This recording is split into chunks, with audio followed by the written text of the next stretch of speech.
Good evening to one and all. Welcome to yet another one more session of Educate Global's G20 International One Planet Cabinet with our respected community partners whose support is so invaluable to us, such that they have taken it forward for nearly about 8 weeks. Can we believe that? 8 weeks are already over and we're still talking about it. And with the same thought, as the name goes, it's One Planet Cabinet. That means one project, one vision, one planet, together, vision in unison. With Global Sustainable Futures, GSFN, welcome. International Internship University, a warm welcome to you. University of Creativity and Research Center, thank you so much. It's a warm welcome to you. The Institution of Green Engineers, thank you. Thank you so much. Thanks for all this commendable support. Good Vision, Seva Trust, once again, thank you so much. Thank you so much, sir. And a big congratulations to our patron, Mr. Manu Tangaraj, who has become a cabinet minister last week. So it's a big celebration for us. A long way to go indeed, right? So thank you, sir. Warm welcome to you.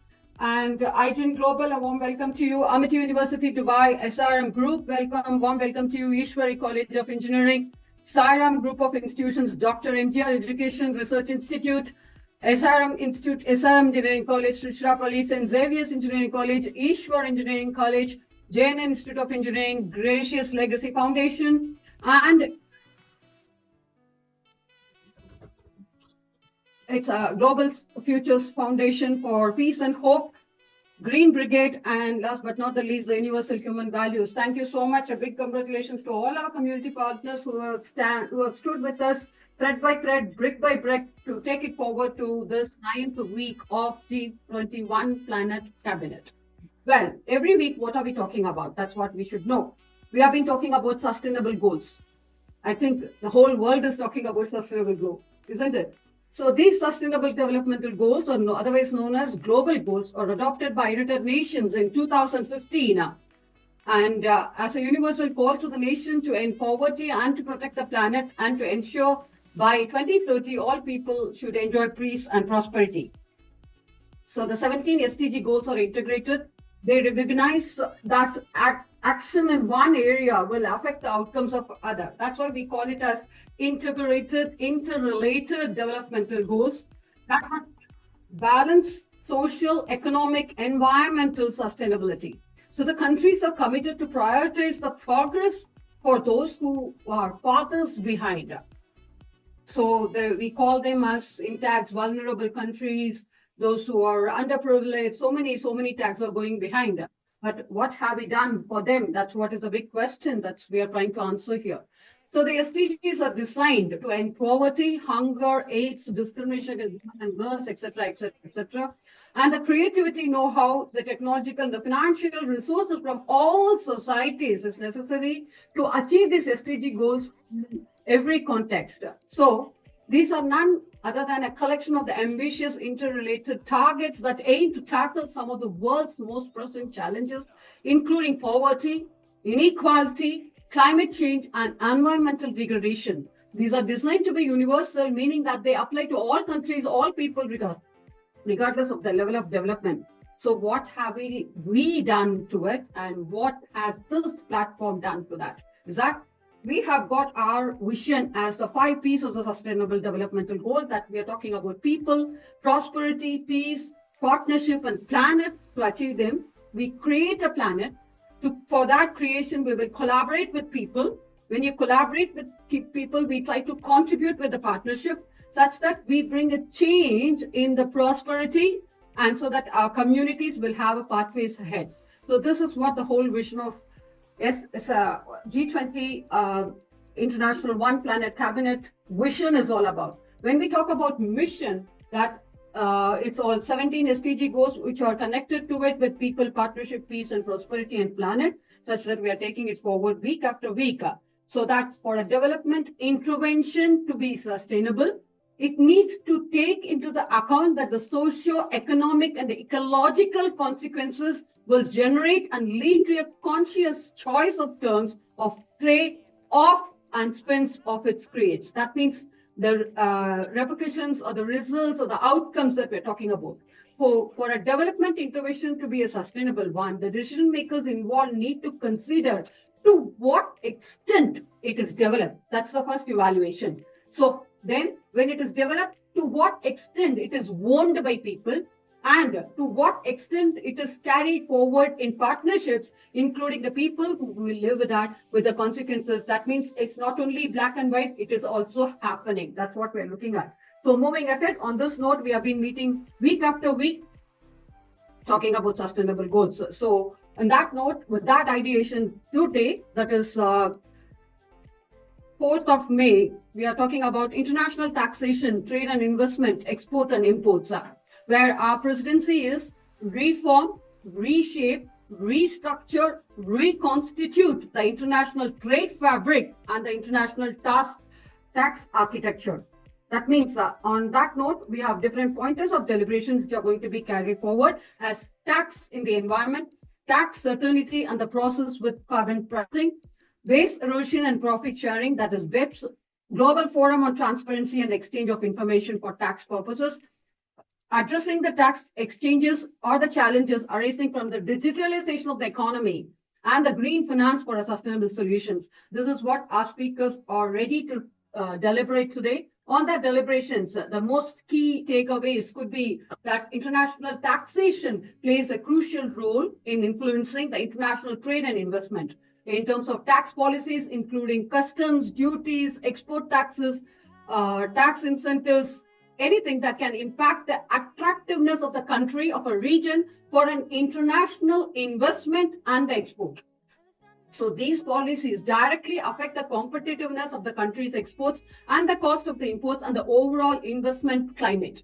So the key aspects of the taxation, if you want me to name a few, it could be custom duties, export taxes, tax incentives, double taxation treaties, tax facilitations, exports, imports, international investment, and IECs, that is International Importer-Exporter Code, which is quite mandatory. So last but not the least, it could be custom duty and also export incentives that could take a form. So in that case, how is it going to reflect on the whole as green finances that we are going to sum it up? So on that note, please allow me to welcome all our speakers for the day, eminent speakers who have joined us today. Sorry. A warm welcome to Dr. Benedicta, Jeanne, Louise, Vieira, Mello, Jang. Hope I got your name correct, ma'am. Thank you so much. A warm welcome to you. Dr. Jelena Bošković, thank you, ma'am. Yes. Thanks for joining us. Dr. Mamta, Chawla, thank you, ma'am. Thanks for joining us. Dr. Anjum, Qureshi. Sorry. Mr. Nazir, Dr. V. Sukumar, Dr. Robelo, thank you. Thanks for joining us. Kavya Sheet, again, once more time, thank you for joining us. And we have a very important person, that is Professor Ambassador Dr. Shainul Banji, who is the founder of GICC, who has joined us today. Thank you so much. On that note, we extend a warm welcome to one and all, and we hand it over to the host for today. Allow me to introduce the host for today, Srividhya. Yes, welcome to you, and the podium is all yours. Please take over the podium. Thank you. Good morning and good evening, everyone. I would like to start by introducing myself. So I'm Krisha, currently pursuing my studies at Sairam, a reputed institution known for its academic excellence. I am an ambitious individual with a deep interest in creating meaningful impact, perhaps not changing the entire world at once, but certainly trying one step at a time. At present, I'm working on two initiatives that is close to my heart, that is Mimic, an assistive app for the deaf and mute community, and a coral reef restoration project aimed at supporting environmental sustainability. So thank you all for giving me the opportunity to host this valuable meeting. It's truly my pleasure to be here today and contribute to a cause that holds such an importance for our future. Thank you, ma'am. Once again. Hello.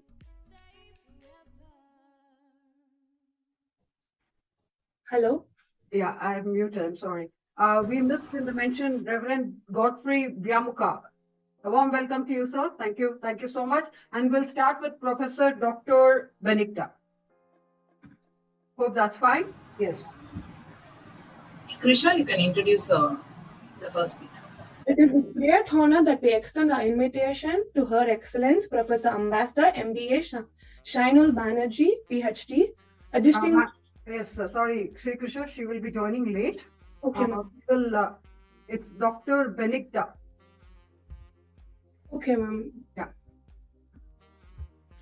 We are deeply honored to invite Professor Benedicta Jeanne, a UN diplomat and global authority on climate change, sustainability, finance, and education, to deliver a keynote on green finance for sustainable solution. Her contribution to global governance and SDG frameworks make her insights both profound and actionable. Over to you, ma'am. A warm welcome to you, Professor Benedicta. Yes, thank you very much for the welcome. As a representation from UN, we are so happy to have you here. Thank you so much. And the podium is all yours. If you've got a presentation, you can go ahead with your presentation. Thank you. Thank you. I will start my presentation. Yeah, sure. So, first of all, ladies and gentlemen, esteemed colleagues, honored guests, we gather today not to merely share ideas, but to recalibrate the system that holds the power to save or sacrifice our collective future. The subject of today's keynote is green finance for sustainable solutions. I will not deliver this address through the lens of abstraction, not as an academic exercise. Rather, I stand before you as some other, a person, a researcher, a global citizen, and a practitioner of systems thinking, to assert this truth. Finance is no longer a neutral tool. It is a determinant of whether the human experiment continues in equilibrium with the biosphere or collapses within its own contradictions. The world has reached a triple tipping point: ecological, social, and financial. Climate change is no longer a distant threat. It is a daily disruption. Biodiversity loss is accelerating at an unprecedented rate. Global inequality is rising in tandem with extractive economic systems. And yet, trillions of dollars continue to flow into activities that sabotage the very foundation of life. This must change, and it must change fast. In this speech, I will outline what green finance truly entails, where it currently fails, and what it must become. I will draw on interdisciplinary knowledge, real-world data, and lived experiences from the margins to make the case for a bold reconfiguration of capital, from a vehicle of extraction to an engine of regeneration. Section 1. Demystifying green finance. To begin, let us define green finance not as a peripheral sector, but as a central nervous system for any serious climate strategy. Green finance refers to the strategic deployment of financial instruments, resources, and policies that direct investment toward environmentally sustainable and socially just outcomes. It includes, but not limited to, green bonds, sustainability-linked loans, climate risk insurance, nature-based investment funds, carbon markets. However, green finance is not merely a rebranding of traditional finance. It must represent a shift in logic away from the short-term profit maximization towards long-term planetary health.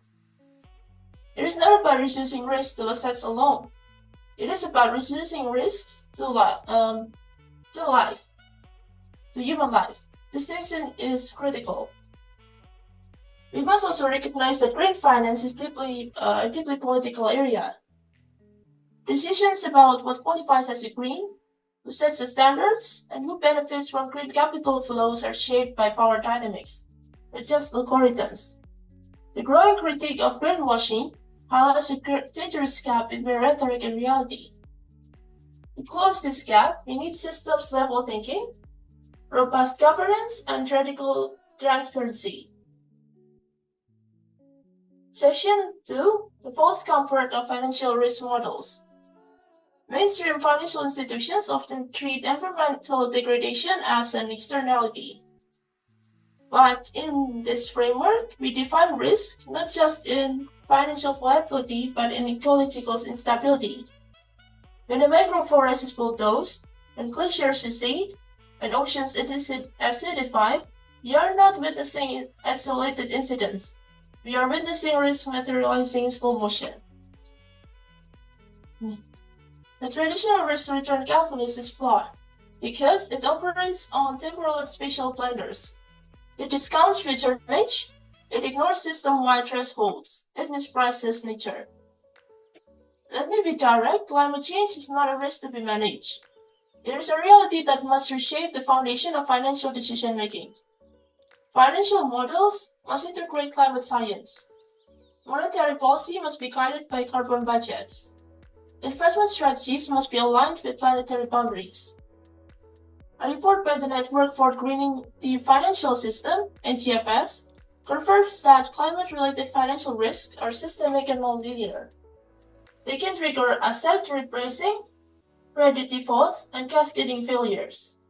As such, central banks and regulatory authorities must treat climate stability as a core mandate, not an optional add-on. Section 3. The regenerative term. Green finance must go beyond damage control. It must become regenerative. That means deploying capital in ways that actively restore ecosystems, strengthen local economies, and repair historical injustices. Let us consider examples. Agroforestry projects that sequester carbon while ensuring food security.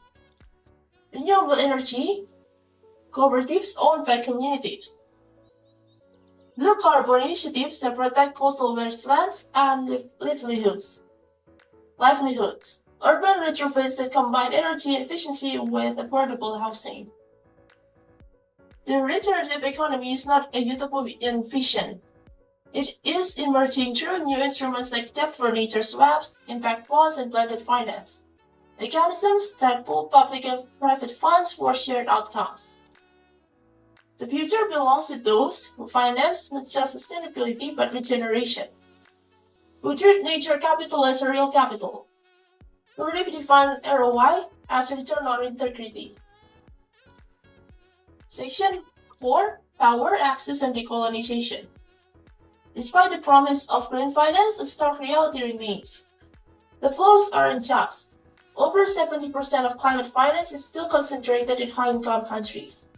Less than 10% goes to adaptation. Less than 2% reaches indigenous and local communities. This is not just a failure of efficiency, it is a failure of justice. Decolonizing green finance requires redesigning eligibility criteria to reflect local context, channeling funds through trusted community institutions, empowering youth, indigenous, and climate-vulnerable groups in decision-making. Ending fossil fuel subsidies and redirecting those funds to social equity projects. Moreover, we must dismantle the colonial infrastructures of finance itself, from opaque rating systems to debt traps that penalize resilience building in the global south. Green finance must not become another tool for perpetuating economic dominance. It must serve as a reparative mechanism, acknowledging historical harms while enabling collective futures.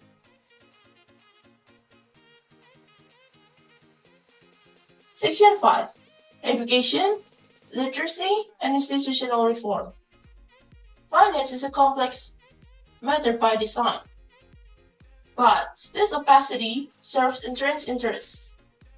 If we are to build a green financial future, we need investment literacy to be as common as digital literacy. That means embedding sustainable finance education into schools, universities, vocational training, and public campaigns. It means open data portals, civic monitoring tools, and multilingual platforms that democratize financial information. But education alone is not enough by itself. We need institutional reform. Credit rating agencies must factor climate exposure, stock exchanges must enforce ESG compliance, and universities must divest from fossil fuels. Pension funds must be held accountable by their beneficiaries. In short, every financial actor must become a climate actor. Every institution must realign incentives within resilience. Every institution must realign incentives with resilience. Section 6. Urgency and irreversibility. The IPCC tells us that we are running out of time. The IEA says fossil fuel investments must end now. The NFCCC warns of adaptation limits being breached. These are not warnings to be filed away. These are calls to be making a restructuring of our priorities. The cost of inaction is staggering. The 2023 World Bank report projects that climate inaction could shave up to 10% of global GDP by 2015. That means hundreds of millions of lives diminished by poverty, disease, displacement, and disillusionment. We cannot delay transition on a false promise of future innovation. The technologies exist, the capital exists, the policies exist. What we lack is political will and coordinated implementation. On a global scale, on a regional scale, on a grassroots scale. Conclusion, the words a covenant of capital. Let me end with a call. Let us forge a new covenant of capital, one that honors life, equity, and ecological wisdom. Green finance is not about charity. It is about survival. It is about reclaiming the role of capital as a servant to life, not a master of it. The investors in this room demand more than returns. That the policymakers legislate with courage. That the educators build financial fluency for all. And to the next generation, do not inherit a broken system quietly. Rewrite it. Green finance must be more than a conference name. It must become the operating system of the 21st century. Thank you very much. This is Benedicta. Thank you for your attention.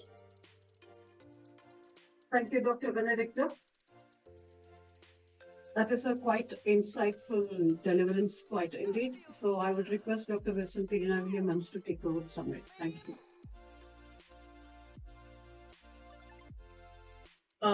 Professor Benedicta Jeanne? Yes. You choose a very interesting topic that is being discussed across, green finance for sustainable solutions. And your talk highlighted the significant role of green finance in bringing about sustainable transitions. You touched upon the need for financing of investments that positively affect the environment. And yes, green finance is multifaceted and therefore could be an effective tool for sustainable development. But you also touched upon the challenges, and you mentioned an interesting focus was on the blended finance approach, which is a combination of public and philanthropic capital with public investment. It's new to me as well, and thank you for sharing that. You mentioned that this is an emerging green market.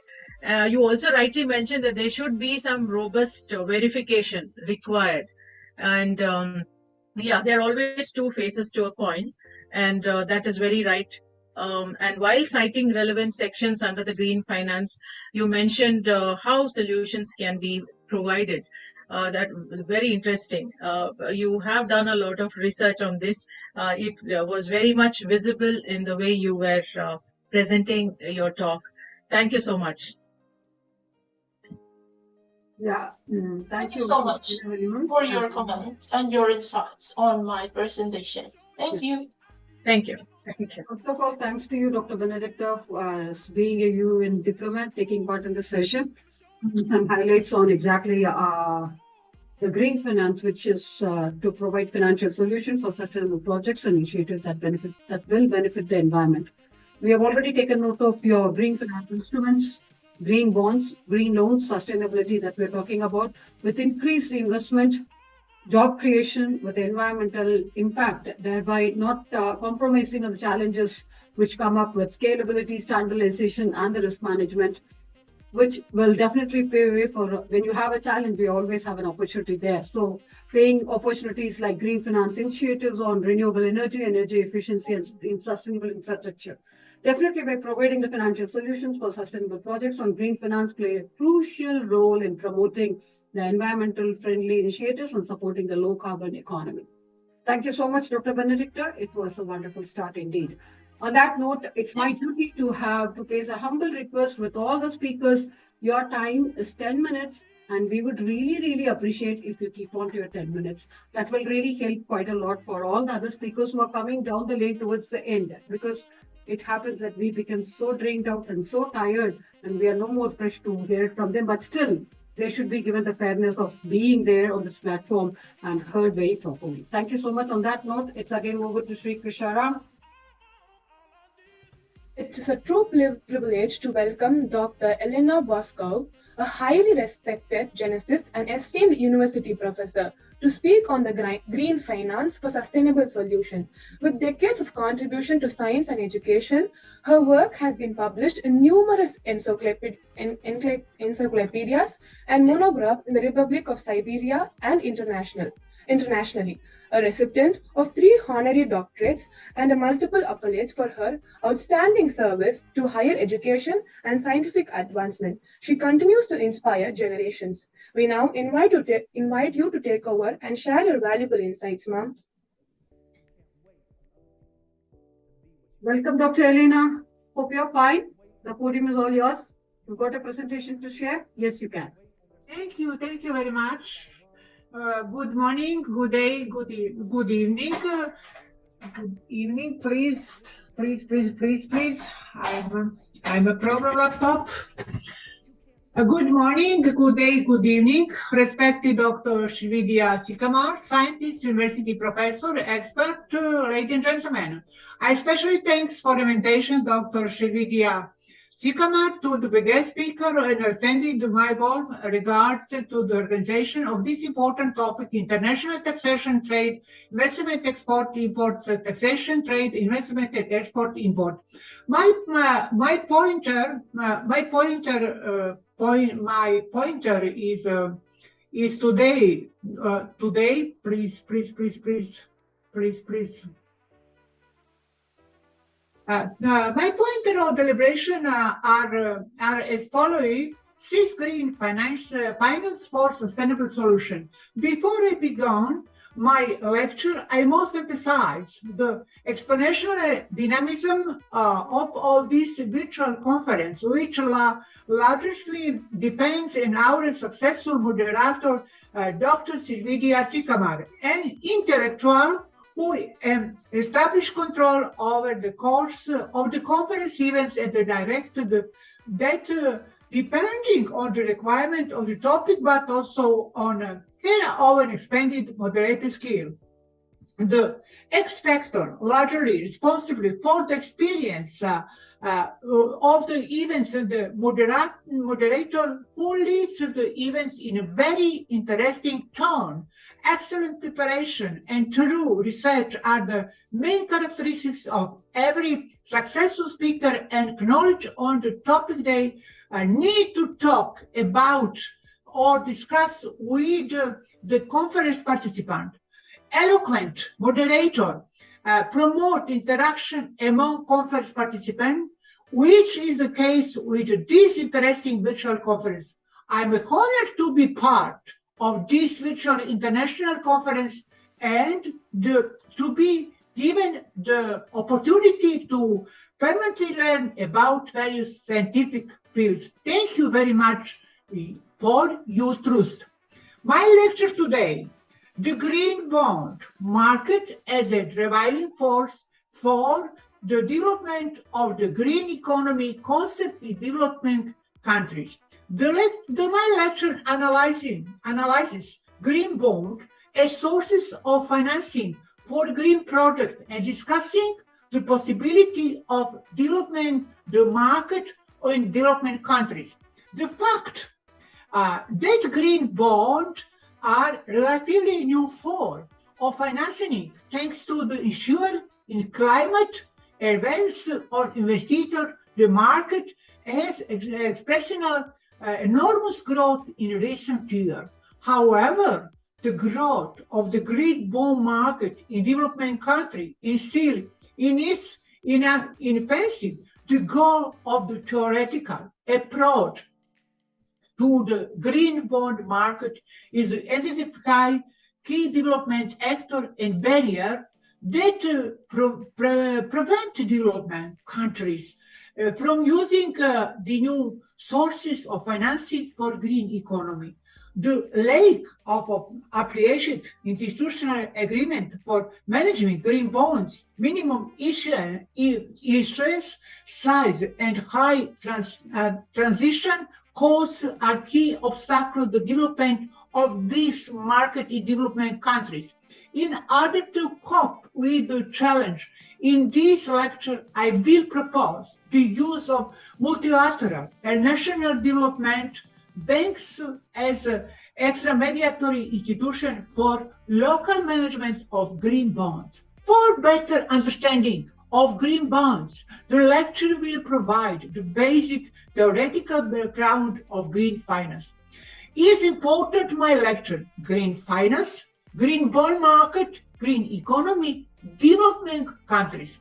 In modern economic development theory, has been a significant convergence at theoretical and practical economic perspective in relation to ecological rationality. On the key strategy function on the economy at the global level is the problem of externally and environmentally friendly economic and technological development. The dominant understanding of economics is that best solution for closing the gap between the private and social costs of population is combination of ecological, economic, and legal instrument. In accordance with above, as I mentioned above, the economic aspect of environmental protection is reduced to the effective use of resources, which require a new form of financing, green financing. When talking about the green concept in finance, it primarily refers to the aspect of environmental protection through the development of new financial product. Namely, the growing demand from investors has led to the development of the green bond market. Green bonds are financial mechanism that has shown that capital market can be sources for financing for initiative to solve climate change problem in especially 21st century. The key goal is to offer investor a product that satisfies their interest in terms of return in investment, and that also take into account risk. At the same time, green bonds support the financing of projects that reduce greenhouse gas emission or the current, while all the other helping countries adapt to impact of climate change. Starting from the fact that the green finance is a relatively new area of financing. That aim of the lecture is to point out the importance of their application of the field of environmental risk management. Given that this area is under-researched in our region, in our planets, in our continent, the lecture pays define the term itself and point the most important product of green finance. Bearing in mind that green financing and sustainable financing are both concepts that cover various financial products, the lecture continues by pointing the characteristics of green bonds. Exposure to environmental threat is a problem was ignores the pattern and questions and survival of the rich and the poor, the privileged and the subordinate.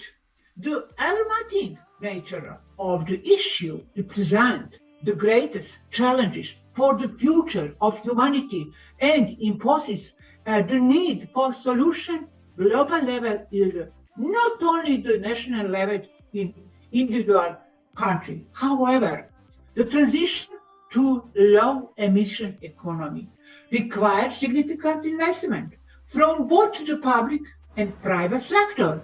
It's very interesting The overall conclusion of Climate Summit is that most critical area for implementation, the identify national determinant contribution is the area of finance. For many development countries, these intentions are largely depend on the promise of development country. The current economy turmoil in most development countries is well like a common understanding of the balance between adaptation and financing for climate change mitigation suggests that developing countries are unlikely to achieve their emission reducing goals by relying only this premise.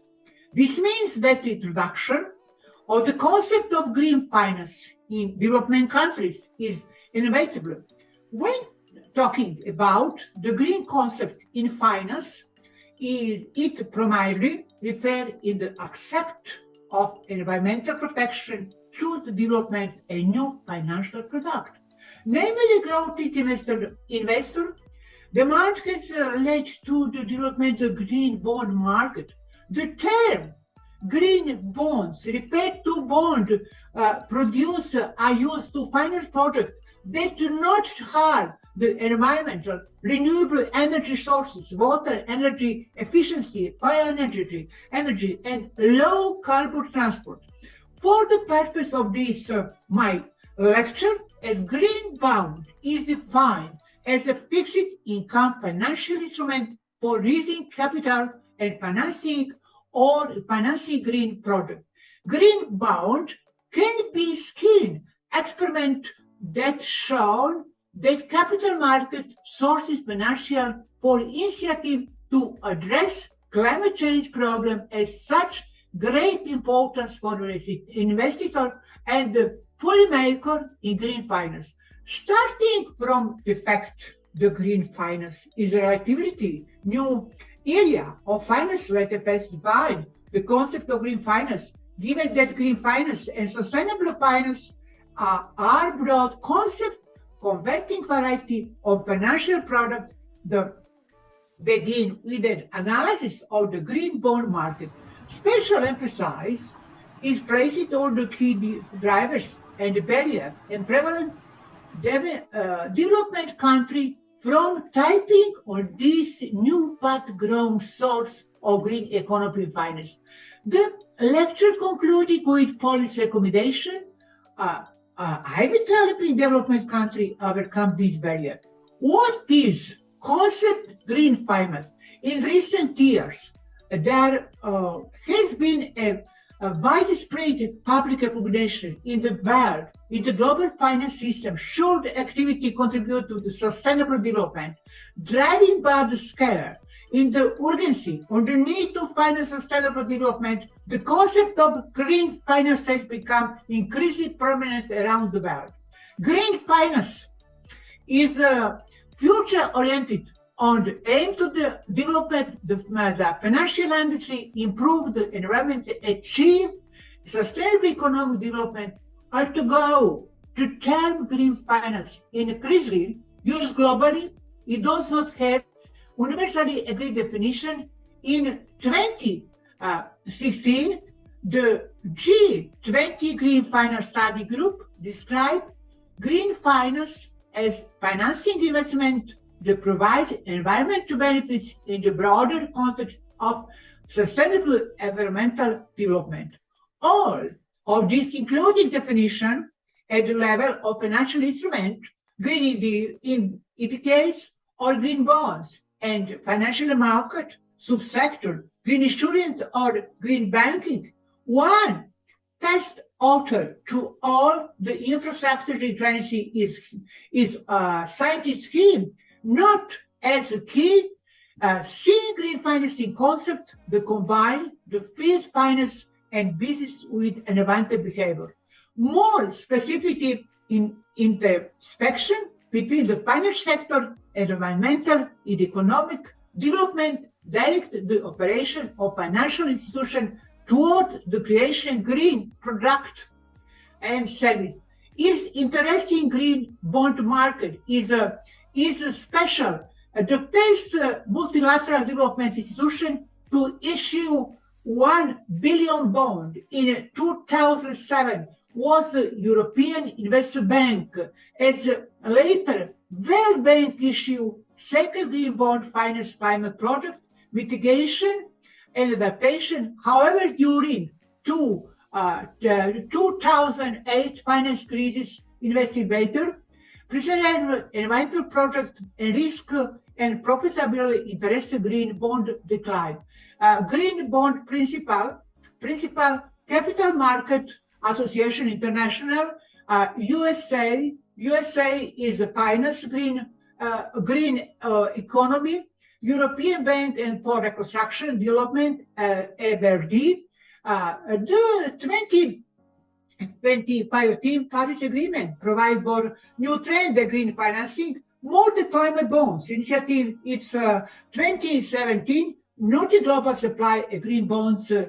USA 105 billion in 2017 is much money. Driver development of the green bond market, individual actor driving development in green financing, green bond market, our bank, institutional investor, international finance institution, central bank, and financial regulator. However, addition is very interesting.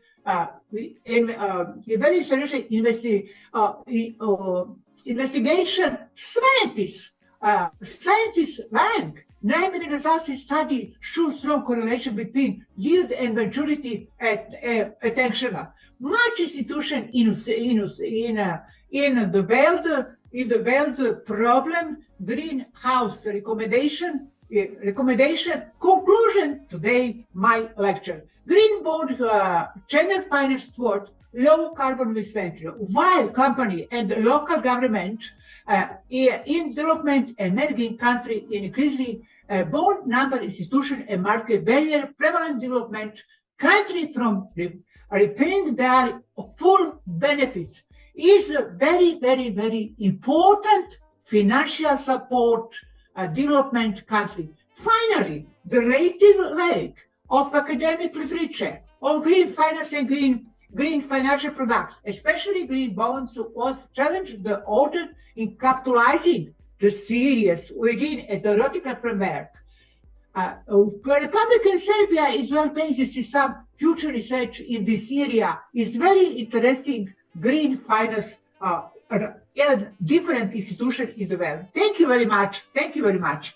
Thank you very much for attention. Thank you. Thank you, my dear colleague. Thank you, dear doctor expert,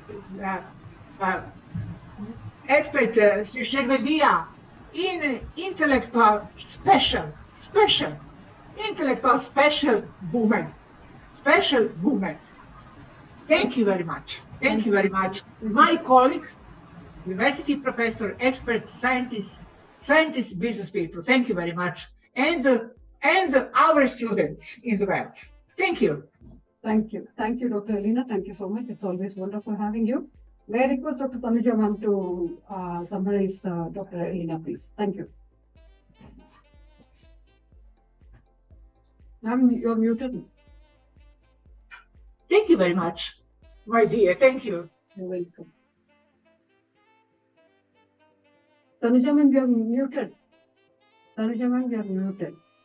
Yes, ma'am. Am I audible now? Yes, you are. Yeah. Thank you, Dr. Jelena ma'am, for sharing your insights on green bond market in developing countries. So it was a very wonderful talk, and you covered everything about the green bonds and green finance, particularly on low carbon and climate resilient projects. And also you touched on the developing countries, the barriers what they are facing, and also you have given the solution about the strong coordination between the finance and the environmental ministries. And also you talked about the developmental bank support and local government guarantees. So what are the solutions can be achieved through green bonds to attain the sustainable development goals? And also you addressed about the challenges faced in developing countries and lack full barriers analysis due to limited literatures. Thank you, ma'am, for the wonderful talk. Thank you. Thank you very much. I study every day. Please, genetics and plant breeding, sustainable. I study finance, finance management in artificial intelligence. Much problem. I love you, scientists. I love you, science. Thank you very much. Thank you, Dr. Elena. Dr. Vasanthi, ma'am, please, would you like to add on there? And let's keep it very short and more. Yes. Professor Jelena, Bošković, first and foremost, thank you for your kind words and motivation. Personally, I look forward to your talk as you always bring in a new perspective to the topic you always choose. And interestingly, Professor, like Professor Benedicta, you also choose green finance for your talk. And if I remember rightly, in the last session, that is last week as well, you had spoken about, you touched upon, green finance, literally you spoke about how that is affecting climate change and, the link.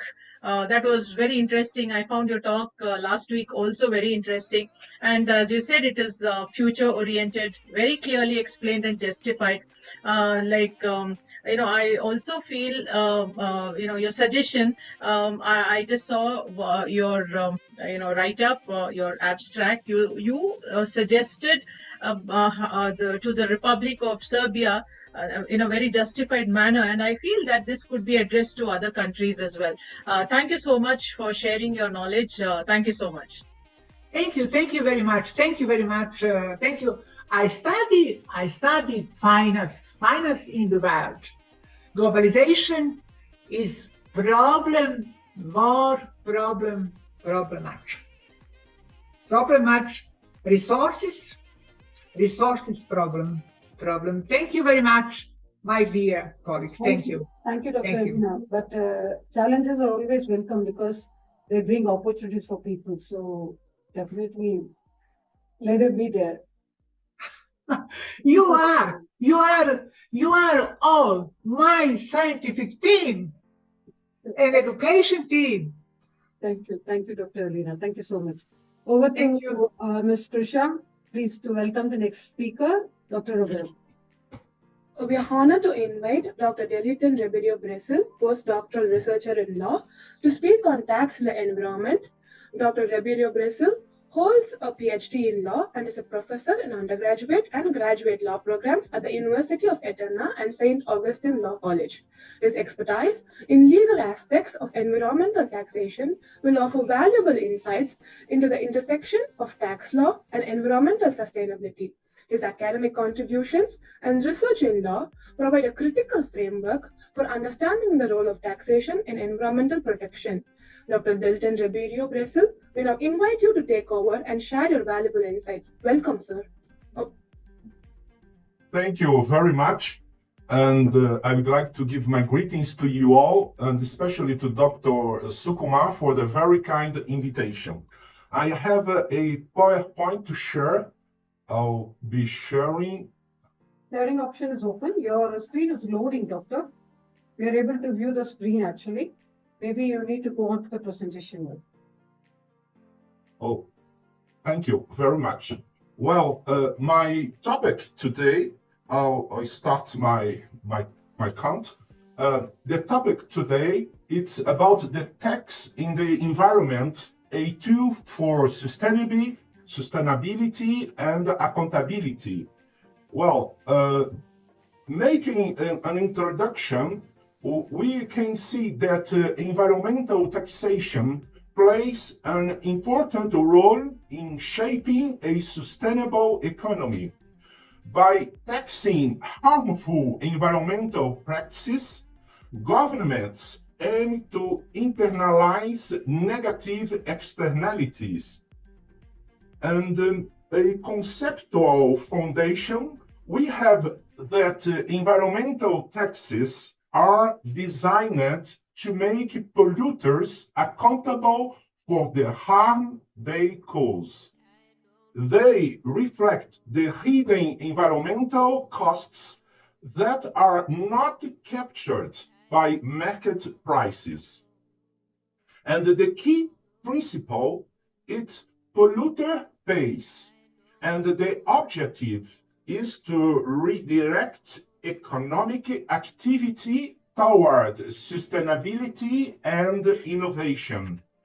And talking about types of environmental taxes, we have carbon taxes, charge emissions based on CO2 output, reduce fossil fuel use.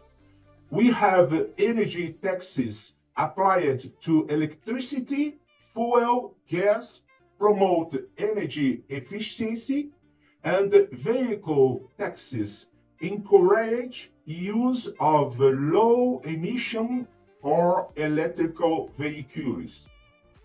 And continuing, we also have resource taxes to discourage over-exploitation of water, timber, minerals.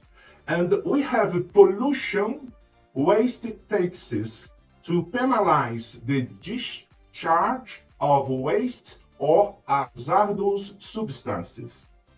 And continuing about the economic and the social impacts, we have environmental taxes that may have distributive effects, especially on low-income populations, and some design considerations, use of tax revenue of offset social burdens, cash transfers, tax rebates. And continuing, we have investment in clean energy and public transport, and also job creation in green sectors. Well-designed systems can lead to a double dividend: environmental and economic gains. And with the topic of global trends and best practices, we have as example Sweden introduced carbon tax in 1991, reduced emissions by 27% while growing economy. Germany eco tax reform led to fuel efficiency improvements. Denmark combined carbon and sulfur taxes, successful in cutting air pollutants. As for Brazil, the debate on forest preservation taxes and mining royalties as green fiscal tools. International bodies like OECD and IMF recommend a broader adoption of green taxes. And the challenges and the path forward. Well, I may say the major barriers include political resistance due to perceived economic burden, lack of trust in government, use of tax revenue, risk of competitiveness loss for industries. As strategic solutions, I would say transparent allocation of revenues to environmental and social programs, gradual implementation with stakeholder participation, integration into comprehensive climate and fiscal policies. And for my conclusion, I would say that environmental taxes are powerful tools to fix market behavior with environmental objectives. When transparently and fairly implemented, they motivate sustainable production and consumption. And the tax policy must evolve to meet the urgency of climate and ecological crisis. And let us review taxation not just as a fiscal duty, but as a path towards a more inhabitable planet. Well, these are my words in the time due, and I would like to say thank you very much and return to the word for the coordination. Thank you so much. Thank you, Dr. Dexter Ribeiro. That was a wonderful start for tax in the environment, indeed, because you are the first speaker to speak on this particular deliberation. Well, as we have noted from your deliberations, that tax play a very significant role in the environmental policy making, influencing behavior, and also promoting sustainability. I think these are the three highlights that you have highlighted through your deliberation. When we talk about environmental taxes, well, thanks for the mention of carbon tax, pollution tax, green taxes, and how it benefits these environmental taxes, how they benefit to reduce pollution, increase revenue, incentivizing sustainable behaviors, thereby, like it leads to the tax certainty and the progress with carbon pricing, addressing the issue of environmental sustainability for achieving a low carbon economy. And when we talk about tax certainty, well, thanks for that very important mention of the policy making, which you highlighted as a predictable policy framework. That means it should be very stable, which will provide certainty for all the business and investors who are involved in it. And it requires long-term planning. Well, definitely, that's the key role of long-term investment stakeholders who are here on the market value, thereby reducing risk, increasing adoption with the growth coverage, and improved designing, reducing emissions, and also the revenue generation. Thank you so much, and thanks for that big mention of the global cooperation, that is international cooperation, which is essential for the carbon pricing. Very brilliant. Thank you so much. Namaste. Namaste. Thank you so much. Thank you. Yes, Dr. Vasanthi ma'am, would you like to add on there? Yes, of course. Yeah, you also touched upon the OECD and IMF initiatives. That's very welcome. But the policy should bring in a radical change, which we are all waiting to see. That is important, because policies by itself would not suffice.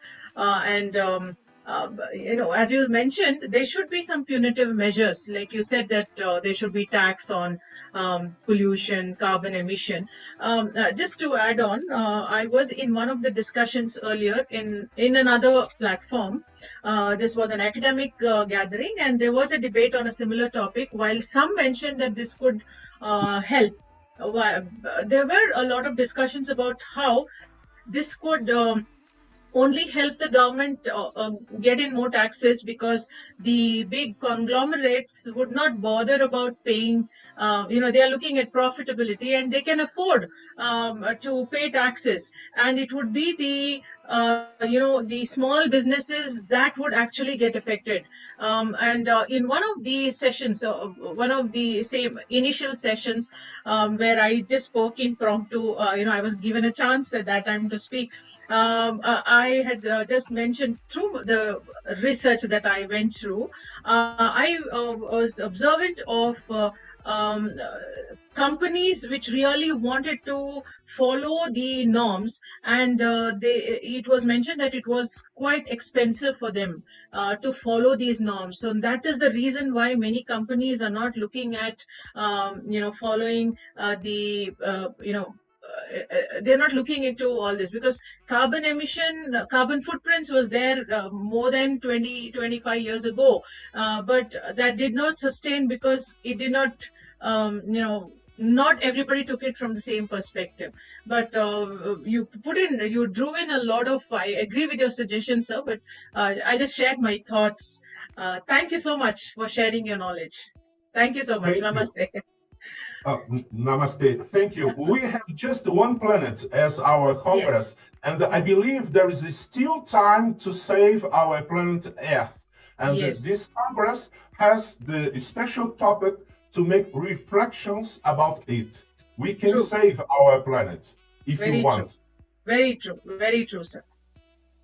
So let's put our heart, mind, and soul together.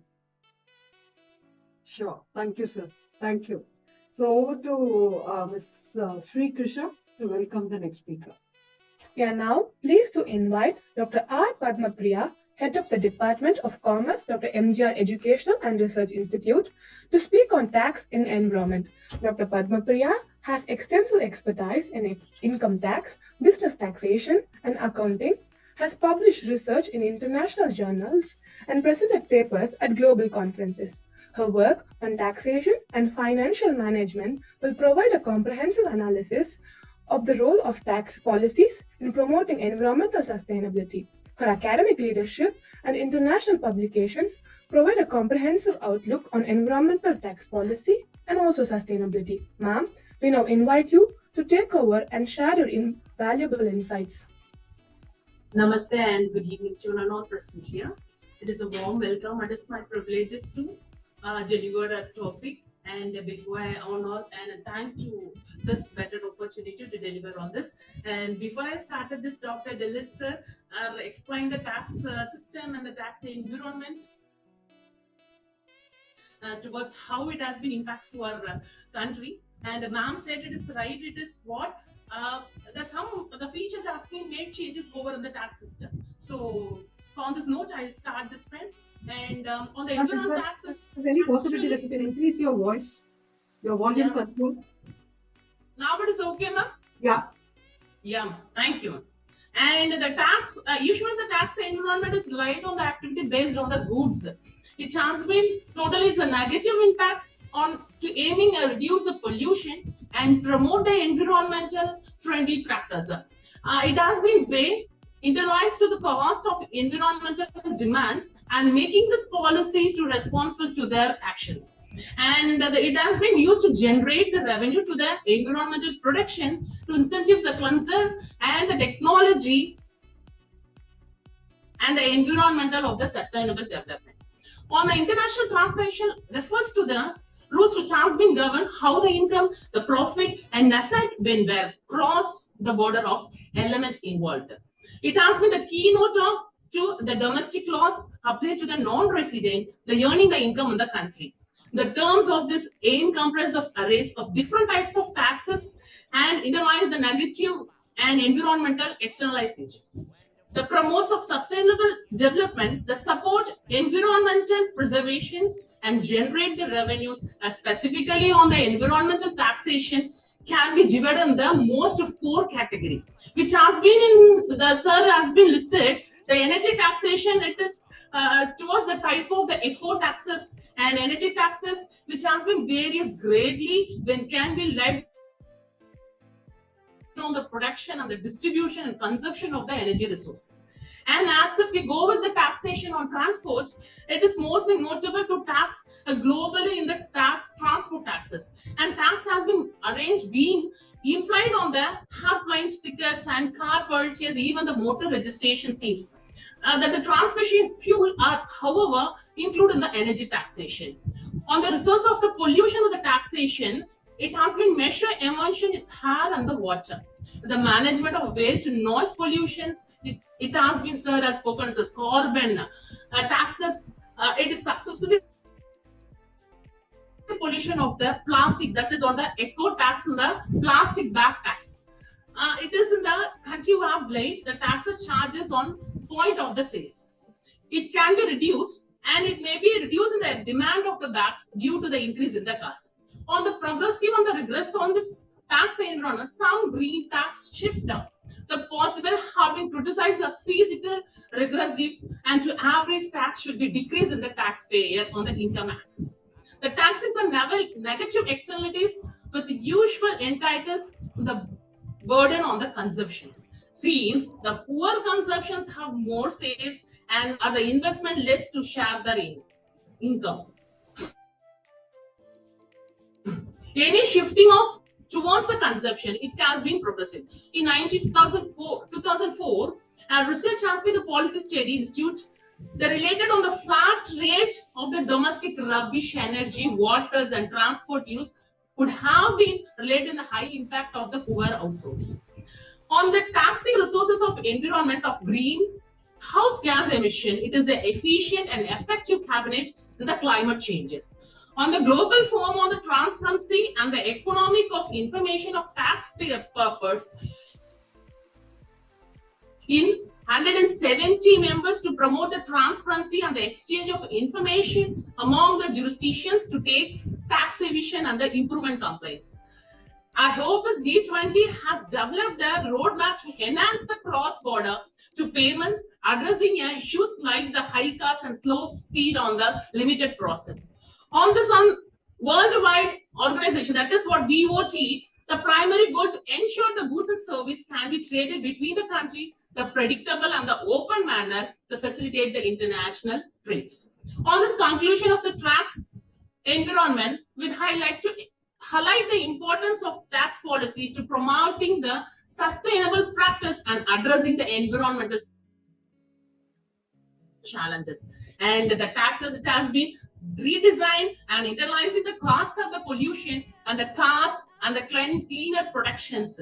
It can be to both revenue generation as well as the environmental protections. However, it has been effective and the environmental taxes depends upon the factors like the design of the tax. It has been integrations with the taxpayer and the ability to compensate the effects of those. And thank you so much. And thank you so much for this opportunity. Thank you.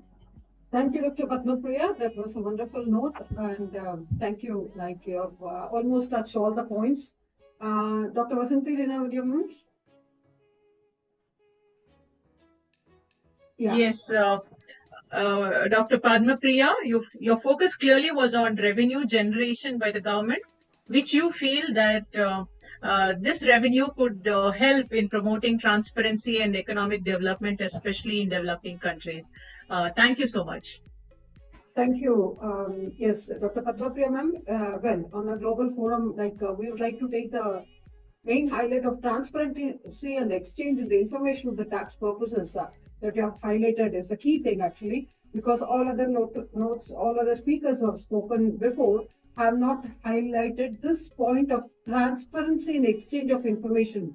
That is to create knowledge, awareness of the taxes which are concerned the local authority with the particular state and the district, and then it will move on to national and international level. So this kind of exchange of information between the tax authorities globally is very, very important to combat the tax evasion and avoidance. Thereby, we need to know the key facts like when it has been established and when it has been restructured, who are the members, and etc., etc., etc., and with the main activities being involved with the exchange of information capacity building. Thereby, definitely it will help the forum to have more transparency and cooperation between the countries and the tax authorities, helping to prevent the tax evasion and avoidance. Thank you, ma'am. Thank you so much. On that note, may I request, thank you. Yeah, welcome. Sri Krishna to welcome the next speaker, Dr. Anjum Qureshi. We are now pleased to welcome Dr. Anjum Nazir Qureshi from Rajiv Gandhi College of Engineering Research and Technology, Chandrapur, India. She is a certified life coach, motivational speaker, and meditation trainer with deep expertise in IoT and AI technology, with over 20 research papers, 4 patents, 52 articles, and 9 book chapters to her name. Dr. Qureshi has shared her insights as a speaker and trainer at more than 400 events, reaching nearly 500,000 people. Today, she will speak about green finance for sustainable solution. Dr. Qureshi, we now invite you to share your insights. Over to you, ma'am. Thank you very much. Yeah, though I have a presentation that I can't just share it due to some difficulties at my side. Please with your deliverance. Thank you. Yeah, but I will just go on with what I have prepared. Yes, my topic today is about the green finance and the sustainable investments. So, as we know that the United Nations Environmental Programme says that green finance is the process of increasing the flow of financial resources from the public, private, and non-profit sectors towards environmental friendly development priorities. So, in simple terms, if we say it is any investment activity that supports the growth and advancement of sustainable projects, businesses, lifestyle, and ethical practices that fall under the umbrella of green finance. So it is a fascinating domain where the finance will intersect with the sustainability, paving the way for greener future. If we talk about the goal of green finance, so some of the objectives that can be classified briefly as an effort are to counter the environmental issues of climate change, pollution, waste management, loss of biodiversity. Then the second one is to push forward the economic activities that encourage sustainable development. And the third is to generate financial returns from such sustainable activities. So with the above factors in mind, one can say that investment in green projects is the way to create a stable ecosystem. And since 2008, countries like China, United States, and France have shown significant interest in green finance. So the European Central Bank has also funded several green energy projects across the European continent. So overall, green finance is regarded as a measure of beating adverse climatic challenges and is thus welcomed globally. Next, let me just speak in short about the type of green finance instruments. The first one is the green bonds, which are debt securities issued by the governments, corporations, or other entities to fund environmentally beneficial projects. The proceeds from these bonds are earmarked for specific green initiatives. Then the green loans, which are specialized loans provided by financial institutions to fund environmentally friendly projects. And these loans often come with favorable terms and conditions. Then the carbon credits, which represent a unit of emission reduction or removal, and they are tradable certificates that allows companies to offset their greenhouse gas emissions. Then the fourth one is sustainable equity funds, which are mutual funds or exchange traded funds that invest in companies with strong environment, social and governance, like the ESG practices. Then the green insurance products, that provide coverage for environmental risk or losses related to climate change, natural disasters, or pollution. And then the energy performance contracts, which are agreements between energy service companies and the clients. So, if we talk about the efforts of India in the growth of green finance, so some of the initiatives are like Make in India scheme, then the production linked schemes, energy trading platforms for renewable energy, the green energy corridor, and the national green hydrogen mission, and the international solar alliance. So these are some of the schemes and programs that are launched by the Indian government to create financially stable and sustainable country. However, a lot of it is still to be done by the private and the banking sectors to execute the goals that are stated in COP26. So if we talk about the UN, so UN Environment has been working with the countries, financial regulators and finance sector to align financial systems to the 2030 Sustainable Development Agenda to direct financial flows to support the delivery of the sustainable goals. So at the core of today's globalized economy are financial markets through which banks and investors allocate capital to diverse sectors. And the capital allocated today will shape ecosystems and the production and consumption patterns of tomorrow. So the main areas with the current work on green financing will be supporting the public sector on creating an enabling environment and promoting public-private partnerships or financing mechanisms such as the green bonds, the capacity building of community enterprises. So research framework for sustainable and green financing for SDGs, if we talk about this, is it provides a comprehensive approach for leveraging financial mechanisms, particularly green bonds and green finance to advance the SDGs. It emphasizes the critical role of sustainable finance in driving market reactions, facilitating climate finance and addressing barriers such as high transaction costs and inadequate institutional setups in the developing countries. The framework and the innovative finance mechanisms to prevent greenwashing and support global sustainability efforts. So by aligning with specific SDGs, such as SDGs 13, 12, 8, and 17, so this framework aims to foster responsible corporate actions and to promote renewable energy with investments. And of course, there are some challenges too. For when we talk about the green financing, that one of the challenges that is being faced with the green financing is the absence of standardized definitions and criteria for what constitutes the green. So different stakeholders may have varying interpretations of what qualifies as an environmental friendly project or investment. And despite the growing interest in sustainability, there remains a significant gap in awareness and understanding of green financing among both investors and borrowers. The education and awareness campaigns are very important to bridge this knowledge gap and encourage more widespread adoption of green financing practices. The green financing often involves additional due to diligence and monitoring processes compared to traditional financing methods. However, advancements in technology and data analytics will help to streamline this process and reduce cost over time. So as green financing is a relatively new concept, so there is limited historical data and track record to assess the long-term performance and risk profile of green investments. And like any financial market, this green financing is not immune to volatility and uncertainty. So fluctuations in interest rate, regulatory changes, and shifts in public sentiments towards sustainability can impact the attractiveness and viability of green financing options. And while green financing has gained momentum in recent years, it still faces challenges in achieving scale and scope. So the amount of capital required to finance large-scale environmental products such as renewable energy, infrastructure, or sustainable transportation often exceeds the available funds. So we can say is that the green financing, of course, it is going to help us a lot, but still, at the same time, the challenges that we observe, we need to overcome those challenges, and of course the technologies like AI can be helping into it. And if we try to overcome those challenges, so yes, as we are trying to link the green finances and sustainability, so it can be achievable. But that's all what I had from my side. Thank you very much. Thank you, Dr. Anjum Qureshi. That was a very swift but yet very comfortable and comprehensive presentation indeed. Dr. Vasantirina ma'am, would you like to add on something there? Yes, a little.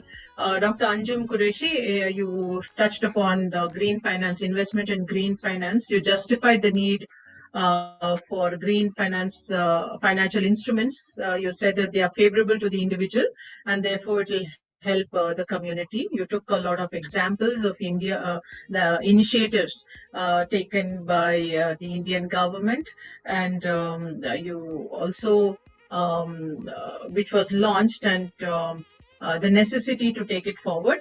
One interesting fact was the promotion of PPP, that is the public-private partnership, which is already in place. And your suggestion, I guess, was you were saying that it should be taken much forward, focusing on green finance, and that's a welcome suggestion. Thank you so much. Thank you, ma'am. Yes, as we all know, the green finance encompasses a broad spectrum of financial instruments and the products and the services that are designed to support environmentally friendly activities and projects to work together. And as you have mentioned, it can range from any kind of renewable energy investments to energy efficient infrastructure development for sustainable living and eco-friendly projects and initiatives as well.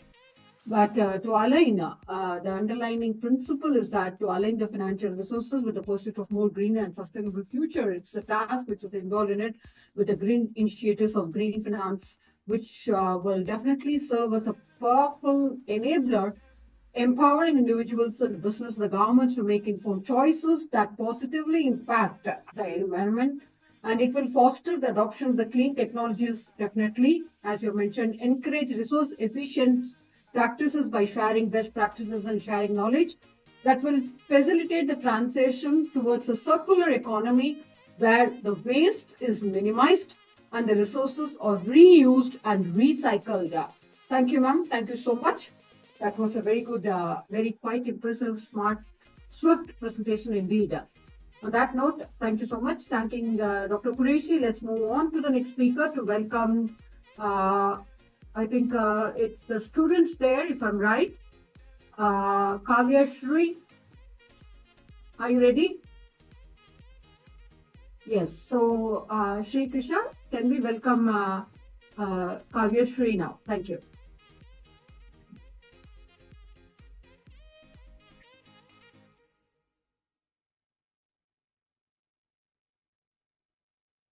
You're muted, Shri Krishna, please. Sorry. We are pleased to invite Kavyashree are a pre-final year student of Computer Science and Business Systems at Sri Eshwar College of Engineering to speak on green finance for sustainable solution. With strong expertise in web development, machine learning, and data analytics, Kavyashree is also the founder of FRGS Care, a startup focused on animal disease prediction. She has demonstrated remarkable leadership, winning several hackathons and actively contributing to campus initiatives. Her unique perspective on the intersection of technology and sustainable promises to offer valuable insights for advancing green finance. We now invite you to take over and share your valuable insights. Over to you. Thank you so much for the warm welcome. Please am I audible? Introduce yourself and then do your presentation. Yeah. Hi everyone, I'm Kavyashree here. I'm a pre-final year computer science and business systems student at Sri Eshwar College of Engineering, and I'm also a co-founder of FRGS Care. It is a company where it is mainly focused on prediction of animal skin disease. We're mainly working on AI and machine learning, and I'm into this project, and also I'm very passionate about blending innovation and technology together, and that's why we are working in this project. So I think let me start with my presentation.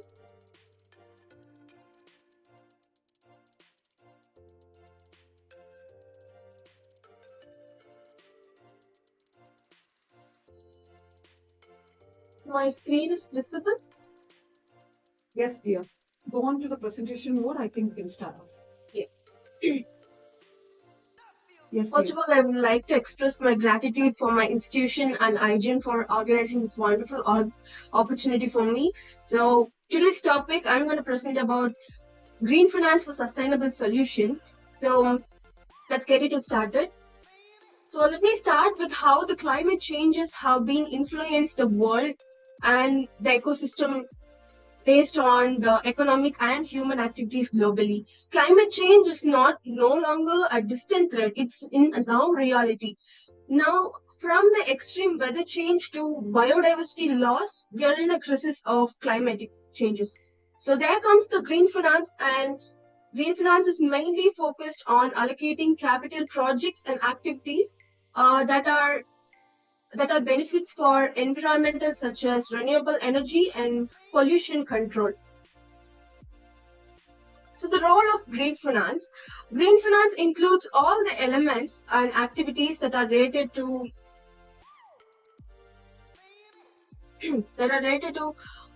financial actions and activities to protect our environment towards like climatic change mitigation and adoption.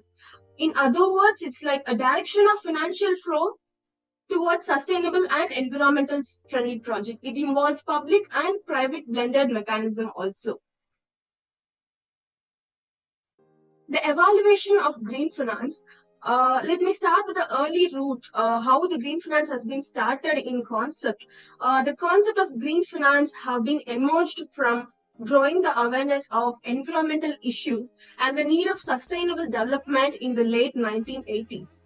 So sustainable development has been addressed by American Marketing Association. There has been conducted a workshop on economical management, and there comes the topic of green finance. So after that, they have been rising the green economy there. In green economy, they were mainly focused on the rise of green ecosystem, standard by the Corporation of Social Responsibility, reporting the company's environmental impact. And moving on to the international agreements and policy initiatives, government and international organization plays a vital role in promoting green finance through policy, regulation, and innovatives like green bonding or green banking and equality principles. And development of green finance instruments. Development of green bonds has been started over there. Green bonds, green loans, and green banking. Later on, we'll discuss about the instrument deeply. And moving on to the growing section of sustainability investments. Investment plays a vital role in green finance. Investing which seeks both financial return and positive social benefits. And now, in the current state, we're focusing on technological advancement, for example, AI and blockchains for green finance. we are investing on technology advancement as well. Why we need green finance? To support the eco-friendly projects, to combat climatic change and pollution, to prevent our environmental from these pollutions and climatic change, we have to support green finance. It also helps in creating jobs and industries in renewable and green technologies. For example, jobs like industries like solar, wind, and hydropower can open more jobs when it comes to green technologies. To ensure our economic activities do not harm the planet. So economical activities to heal, not harm our planet. So we save our planet for future generation. So this is why we need the green finance. It's most important to have green finance over here. The global context of green finance is that the world is investing a rise in ESG-driven investment, like environmental, social, and government investment, which is like certain frameworks like Paris agreements. Paris agreement states that aim to limit global temperature to well below 2 degrees Celsius above pre-industrial level and pursue efforts to limit its 1.1 degrees Celsius also. And UN SDGs, UN Sustainable Development Groups. UN has organized in 2015, there are 37 countries aligned with UN for the core goal of climatic action, which also focus on 2030 agenda, as we have already discussed about 5 Ps and all. They are mainly focusing on those goals related to climate. And then UE Green Deal, it launched in 2019. It aims to climate neutral by investing on the Green Deal and green bonds. This is the main motto of UE Green Deal. So the green finance bridges green finance between the gap of climatic investment. There are certain instruments, financial instruments in green finance, like green bonds, carbon markets, ESG funds, and the role of investments. Green bonds is a type of loan or investment tool used to raise money, especially in environmental friendly projects. For example, for instance, a city wants to build a new subway system to reduce pollution. It can raise funds by selling green bonds. And moving on to carbon markets enable the trade of carbon emission allowance or credits. Carbon credits has some, for instance, carbon credits are like if a company has carbon-based industry or carbon-emitting industry, there must a carbon credit has to be registered. This carbon credits is like to there are certain level of carbon credit to particular company. If the credit has been above, there must be fine initiated to the company. If the credit is being below the bond, they can borrow to other companies also. This is called the carbon credits. Fun fact is that Taylor Swift, a popular music industry pop star, has also invested in carbon credit for her private jet. So everyone is focusing on carbon credit for their industries. It is one of the main motto of green finance as well. And ESG funds is that fund which is related for fund that are investing based on the environmental standardized companies. So companies which are mainly focused on environmental sustainable, these ESG funds will be investing on those companies for more profitability and to implement the sustainable goals. And role of institutions like World Bank and Asian Development Banks and private green banks for financial and technical assistance for these green finances. These are some of the financial instruction for the implementing green finance. Here are some of the case studies. DC Water Green Bond. DC Water has is the definition of District of Columbia Water and Sewer Authority, commonly known as DC Water. They are the first one to create a bond on water infrastructure, US municipal water infrastructure.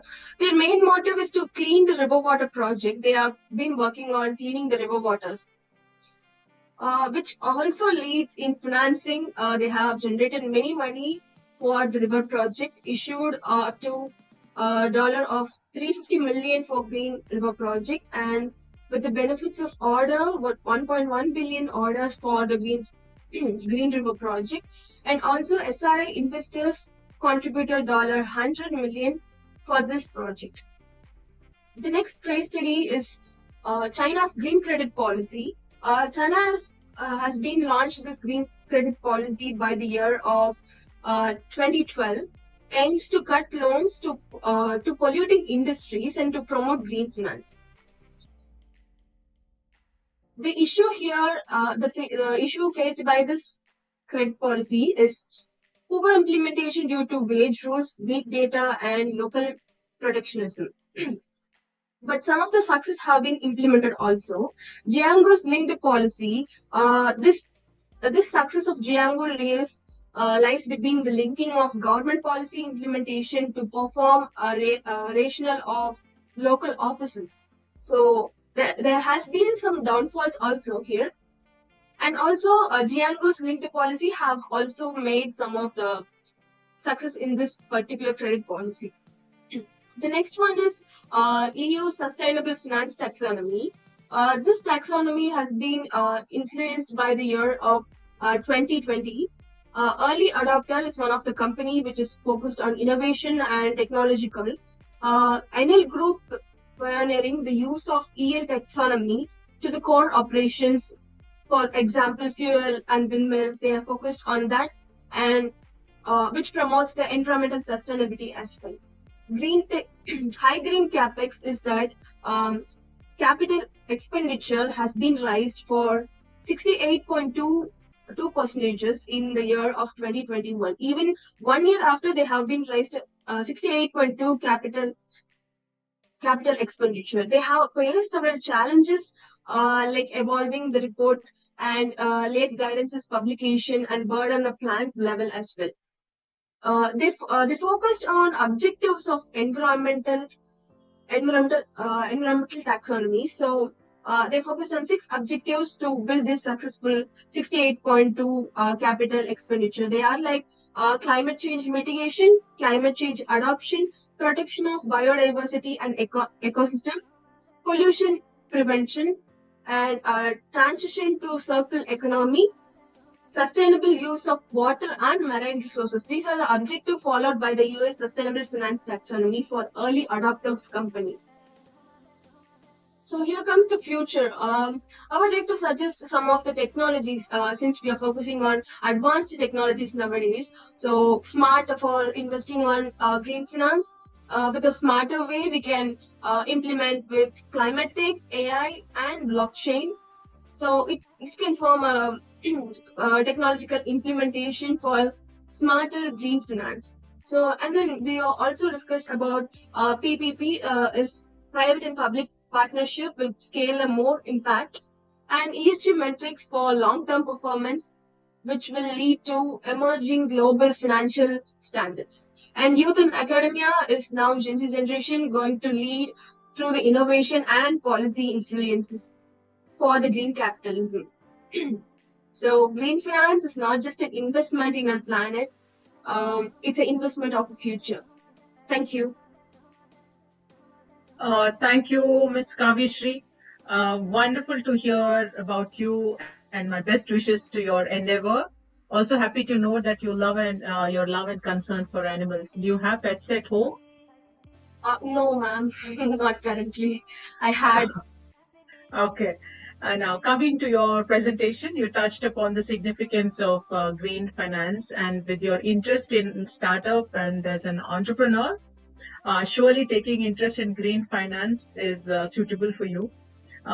You have given answers to all those who are curious about green finance through your talk, and you should be actually initiating awareness about green finance among your friends and peers. I'm sure this will bring in more awareness and investment in green bonds and green financial instruments in Gen Z. You should also give suggestions on using AI and blockchain for smarter green finance. So thank you and best wishes once again. Thank you so much, ma'am. Yeah, you're welcome. I request Shri Krisharam to invite the next speaker, please. We are pleased to invite Godfrey Vieira, Regional Director for the Extreme Heat Program Africa, to speak on green finance for sustainable solution. With an impressive background in theology, development, and community health empowerment, Vieira has played a key role in numerous initiatives across Africa. As founder of the Godfrey Vieira Survivors Foundation for Children and other notable organizations, he brings a unique perspective on integrating sustainability and community-driven initiatives into green finance solutions. We now invite you to take over and share your valuable insights, sir. Okay, thank you so much. I'm very greatly honored this evening here in Uganda. I'm Reverend Godfrey Vieira, and I work as the Community Health Empowerment Ministry Coordinator and Partnership Facilitator, the of Chinchizi, also Regional Director for Extreme Heat Africa, as well as the founder of Rest to Souls Mission International Group and Godfrey Vieira Survivors Foundation for Children Initiative Uganda, a student for master's degree in theology and development, Uganda Christian University, Bishop Baramu University College Kabale. Thank you so much for giving me this great opportunity and talking on behalf of Africa and also in Uganda in particular about the green finance for sustainable solutions. Much of the presentations that have been presented have really caught up some of our presentations, and I would like to be brief. However, I want to say that green finance solution is very key in environmental protection and climate change as we talk now in the current situation and protecting the future generation. When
I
don't know,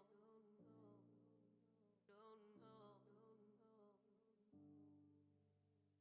I don't know, don't know, I don't know.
and the revenue that a firm generate, and even small and micro entrepreneurs, they could participate in financial inclusion.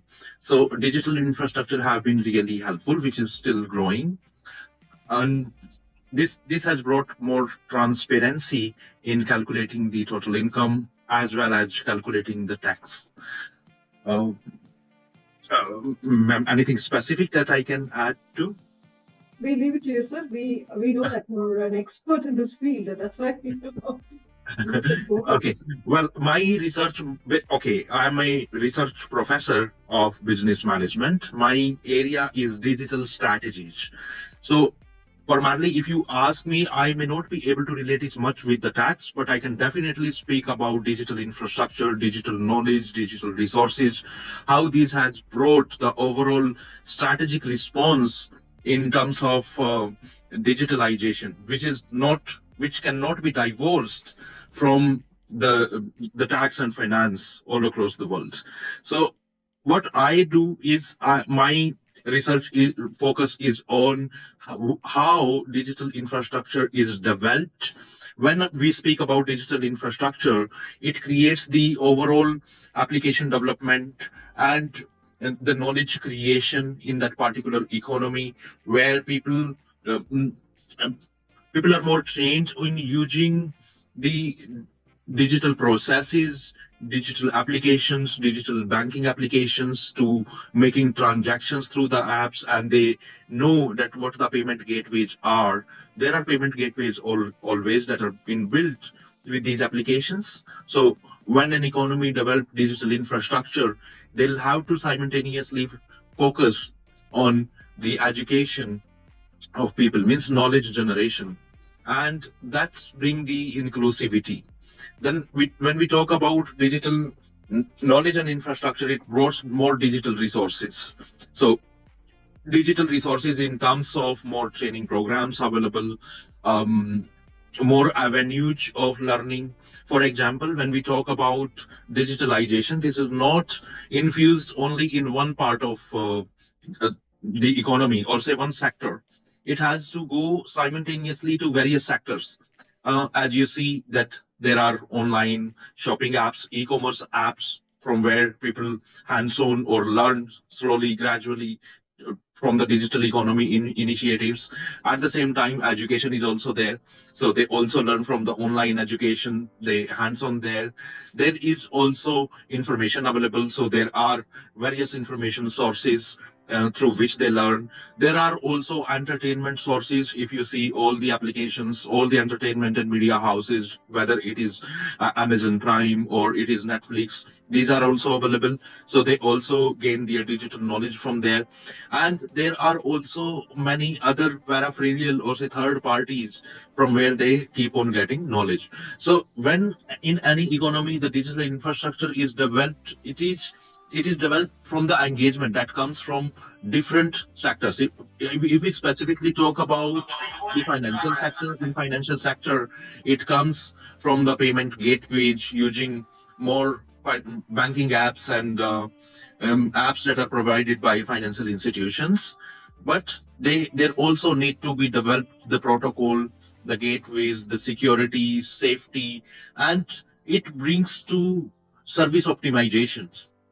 Means that an app is, when it keeps on when it is at development phase, then it requires more hands-on practices, more easy means it need to provide easy informations, and it need to navigate the heads from one to another. So it keep on developing, and the entire process of developing, saving time, getting the accurate information, putting it forward into easiest ways is called digital service optimization. So service operations optimization, digital service optimization, these are certain practices that go in the back end. And if you see that how it is developing, then different gaps are being filled by the blockchain. You must have heard about blockchain, which is there in financial sector, and most of the banks and the cryptocurrencies or digital currencies. They are trying to respond through the blockchain, which is bringing another revolution in financial market. So it all is going on from digitalization into the financial sector and others.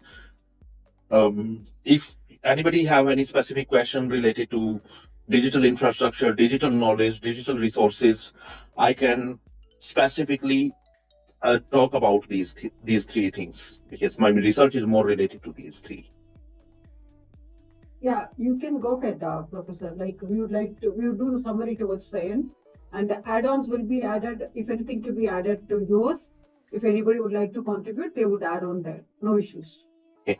So if you see in digital resources, let me talk about. So first is digital resource. Before any economy, they think of developing themselves towards digitalization. They need to create certain digital resources. This is the first step, whether it is a company, individual, or any government or economy policy overall. Before they think that they are going to include this step in their next economic reform, they need to create certain resources, and these resources come in terms of whatever they are expecting, whether these are knowledge resource or these are financial resource or these are infrastructure related resource. So these resources need to kept into the consideration that what type of resources would be required and what type of resources they actually have, and then they seek resources from somebody who is innovating those resources or somebody who can respond on those resources. So they need to either produce those resources or acquire those resources. This is the first step. If they do not have the adequate resources, application will not be possible, and hence the first thing that they need to do is they need to create resource or acquire resource. Then second, it comes to that when there are resource, these resource need to be bring into certain fashion that it creates that, because resources are volatile. When they will create resource, this is not that these resources are going to dominate the game or the practices for the longer period of time. These resources will be imitated, means they will be copied by others. These resources will be rare. Some resources will be rare, will be patented, will be kept as a distinguished strategy, and then some resources will be volatile resource. So they need to see whether these are capital resource or these are knowledge resource. They need to be kept in such a way that what are the policies and next programs that a economy or say a company is expecting to. Then they create different digital strategies. These digital strategies are of two types. One is that companies, they develop their own digital protocols. They focus on developing their own algorithms, own codes, developing their own apps, and then doing a forward and backward integration. Means whatever is required to provide these digital services, they do everything. And second is that they just use it as a interface. Means companies have their website, touch points, and then they have their applications through which they interact with the consumers or investors. This is second one. So this is the digital strategy. Means up to what instance or up to what extent a company would like to take the advantage of these digital efforts, and it will depend on what? It will depend on their critical resource. The resource on the first instance that we talked about, that they need to create resource or they need to acquire resource. So their bandwidth of having resource will actually help them in creating the strategy. And on the basis of strategy, they develop their capacities. So next that come is the capacity development. Now they have certain resource, they also have a strategy, but these resources and strategies are not going to be limited whatever they have. They are either going to decrease or say outdated over a period of time if the companies will not invest more on R&D or on their resources and strategies. These will become outdated over a period of time, or these will help the organizations to grow further. So now companies need these give capabilities to the companies. Okay, let's take an example of a Yes Bank, because you are from the financial institution. So let's discuss it in the In taking Yes Bank as an example.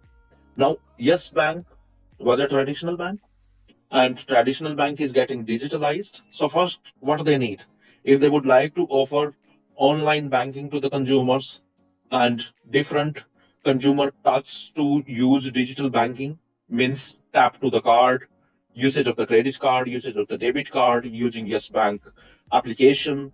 So they will have to create certain resources. They will not be able to offer all these without having any resources.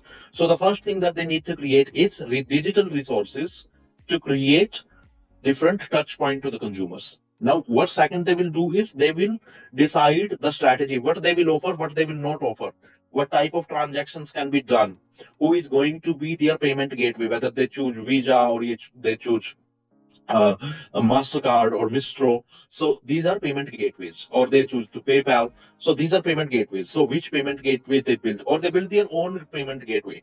So there are different cards that are supported by payment gateways. Then it will be their strategy, that how long and what is the consumer base that they are expecting in a over a period of time.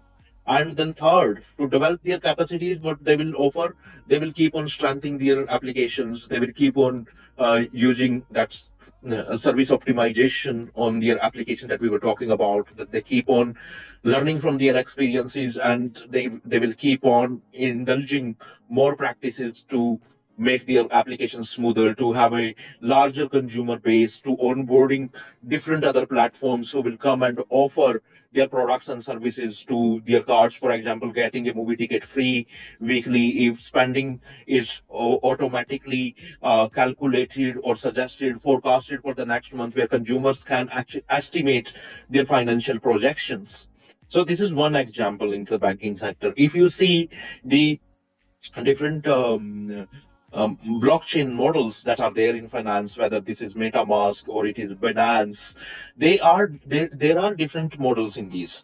They are either peer-to-peer transactions they facilitate, or they look at different transaction models. So whatever transaction models they include in their strategy or in their business, they need to first see that what resources are already available with them. They need to have a different legal paradigm, or say legal process to focus on, because when it is straightly dealing with the finance with more peer-to-peer models, then they cannot do simply like a bank does, because banks are governed by national banking systems, and hence their policies are more transparent, more fixed and standardized. But it is not in the case of blockchain financial models, because they are highly innovative products and they bring highly volatile environment for the consumers. Therefore, their infrastructure and strategies will have to be very different. For example, they offer certain coins that are need to be mined. Then there are certain standardized currencies that they deal with, and these platforms aim to bridge the gaps of currency differences at the global market, and hence they need a different type of infrastructure. They need a different type of strategy to respond upon. And this is what the revolution I have seen, other than the financial inclusion in the financial sector on the digital side. And infrastructure is really getting improved or developed day by day. This is what I could share from my experience, ma'am. Thank you, Dr. Srividhya. That was quite insightful. Almost you covered all the points of finance. And I would request to hear from Dr. Vasanthi Williams and then conclude it. Sure. Thank you,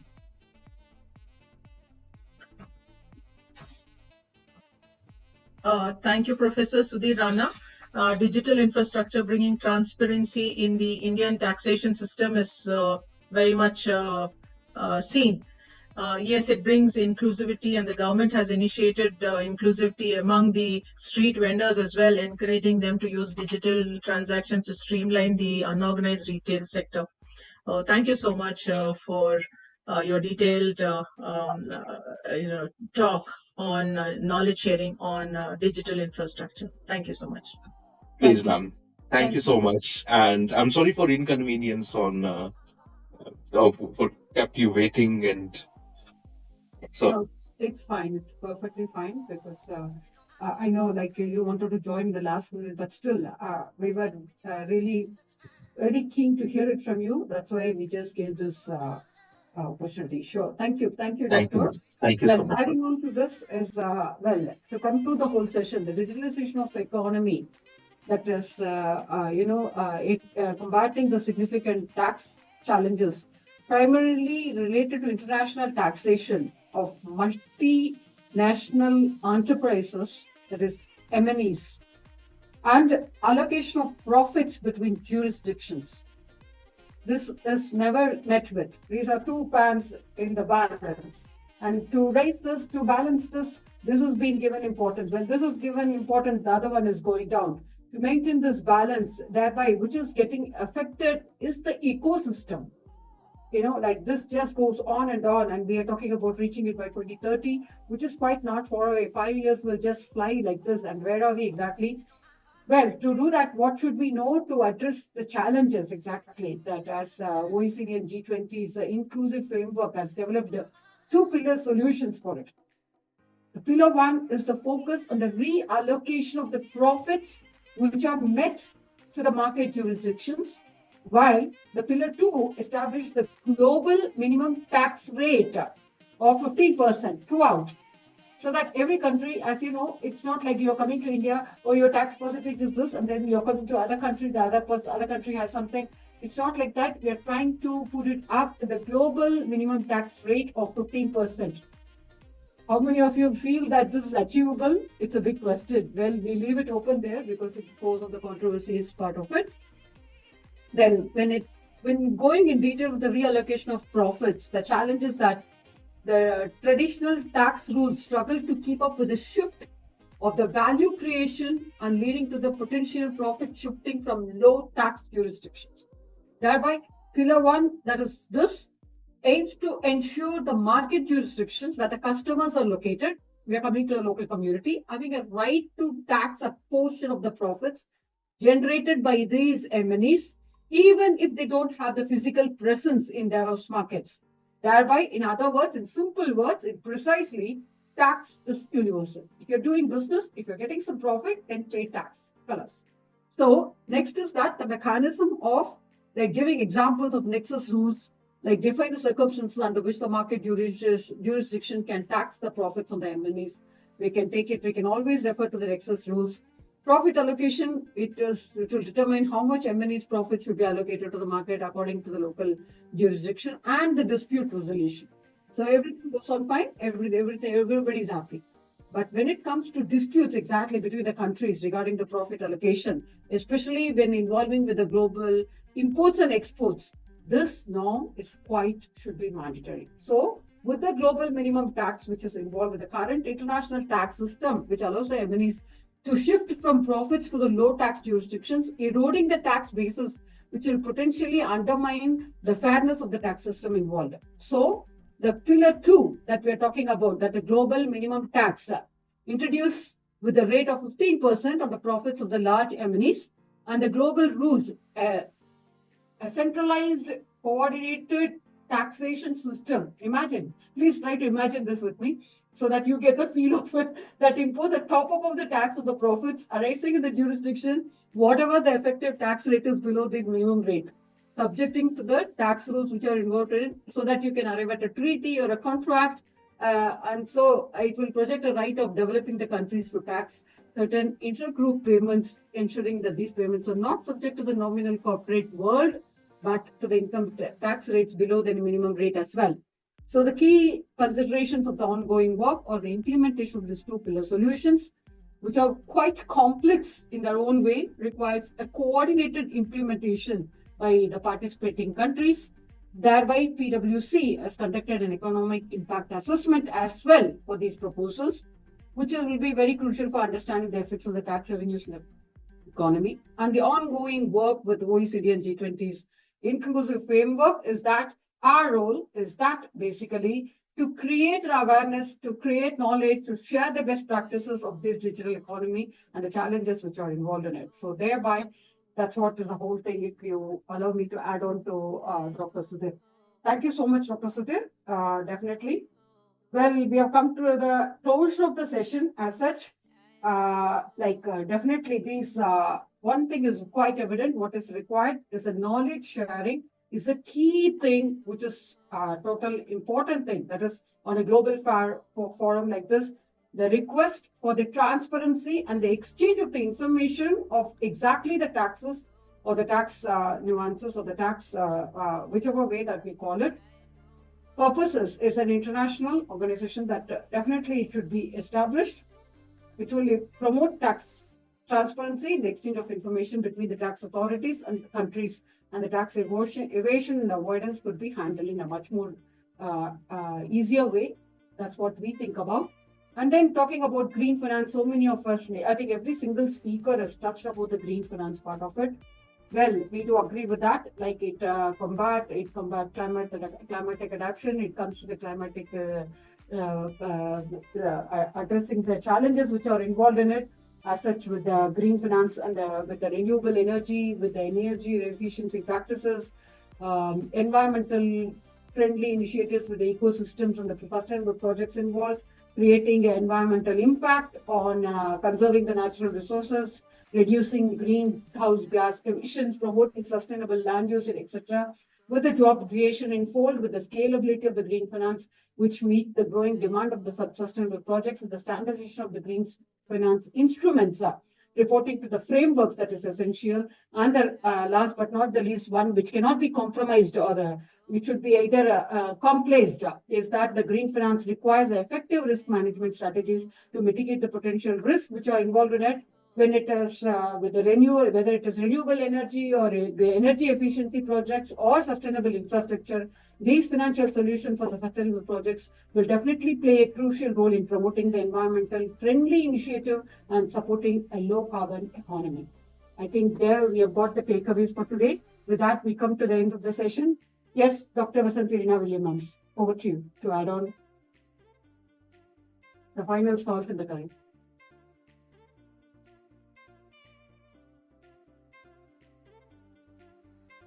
Yes, ma'am. Vasanti, ma'am, are you there?